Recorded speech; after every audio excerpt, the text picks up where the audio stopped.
नमस्कार मंडळी. तर मंडळी, बाहेर मस्त पाऊस चालू आहे आणि आज माझ्याकडे आहे खेकडा बेत. कारण माझ्या मुलाला खायचे होते खेकडे. तर त्याला म्हणाले जा मग मार्केटमधून मस्त मस्त खेकडे आण. तर तो गेला आणि त्याने एकच मोठा खेकडा आणला आणि त्याचे छान त्याने छोटे छोटे पीस करून आणले. मग मी लगेचच नळाखाली व्यवस्थित खेकडे धुतले, कारण त्याला स्वच्छ करणं फार गरजेचं. घाण असतात खूप. आणि छोट्या मोठ्या जे नांगे असतात त्याला मी जरा वेळ गरम पाण्यामध्ये ठेवून हळद टाकून आणि मीठ थोड्या वेळ गरम पाण्यामध्ये ठेवून 5-10 मिनटं मग त्याला पुन्हा ब्रशनी व्यवस्थित साफ करते. आणि लगेचच मी एक बाजूला घेतला मसाला करायला. कांदा, खोबरं, आलं, लसूण हे आपला नेहमीचाच मसाला. हिरवी मिरची, कारण मी हिरवी मिरची प्रत्येक माझ्या वाटणामध्ये मी घालत असते, कारण मला तिखट जास्त लागतं. आणि बेडकी मिरची जी असते आपली काश्मीरी ती कमी तिखट असते, त्याच्यामुळे भाजीला तिखटपणा येत नाही. तर अशा पद्धतीने बघा मी लगेचच कढाई ठेवली आणि छान मसाले व्यवस्थित भाजून घेतले. एक बाजूला घेतला खलबत्ता, त्याच्यामध्ये कुटल्या छोट्या नांग्या, कारण मिक्सरला त्रास होईल म्हणून आधी कुटून घ्यायच्या, कारण ते ब्लेड खराब होतो लगेचच मिक्सरचा. तर हे बघा मी त्या बारीक नांग्या वाटून घेतल्या, कारण याचं मी सूप तयार करणार आहे साईडला.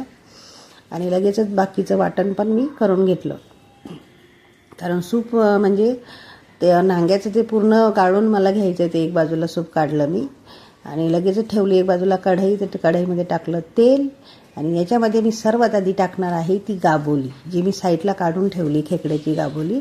कारण तिला फार उग्र वास असतो, म्हणून तिला आधी व्यवस्थित मी परतून घेणार तेलामध्ये. आणि मग त्याच्यामध्ये टाकणार हळद आणि लाल तिखट छानपैकी. आणि बाकीचे जे खेकडे आहेत तेही मी टाकणार, कारण त्याला व्यवस्थित तेलामध्ये आधी मला परतून घ्यायचं आहे. तर छानपैकी आधी व्यवस्थित तेलामध्ये त्याला सर्व खेकड्यांना मी परतून घेतलं, मस्त असं नाचून खेळून हसून कुदून. कारण मी कुठलीच गोष्ट सिरियस नाही करत, मला सवय आहे ती. व्यवस्थित हसून खेळून जर स्वयंपाक केला तर त्याला चवही छान येते आणि मज्जा पण येते बनवायला आणि खायलासुद्धा. तर म्हणून व्यवस्थित मूड छान पाहिजे स्वयंपाक करताना आणि मज्जा आली पाहिजे. आ हा हा हा. मग मी घातले त्याच्यामध्ये मीठ. अशा पद्धतीने मी मस्त खेकडे परतून घेतले आणि लगेचच वाटण घातलं.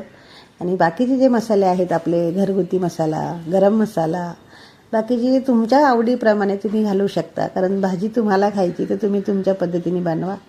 आमचा आगरी मसाला असतो तर मी आगरी मसाला घालते, घरगुती आमचा बनवलेला मसाला असतो तो. आणि लगेच ते बाकीचे जे सूप मी काढून ठेवलं होतं ते छोट्या नांग्यांचं, मग ते घातलं. आणि मग वरून बाकीचे सर्व खेकडे घालून व्यवस्थित परतून घेतलं आणि पाणी टाकलं, कारण पाणी टाकणं फार गरजेचं. त्याला शिजवायचं आहे मला भरपूर. तुम्हाला किती पातळ पाहिजे, काही लोक बरंचसं पातळ खातात, मला जास्त पातळ नाही जमत, म्हणून मी पाणी थोडंसं कमीच घातलं. आणि ते मस्त अशा पद्धतीने बघा आता ते खेकडे शिजतात. हे बघा छानपैकी मस्त शिजतात. आणि बाकी सगळीकडे झालेले आहे भांडेच भांडे आणि पसारा, कारण नॉनव्हेज असलं की पसारा खूप होतो.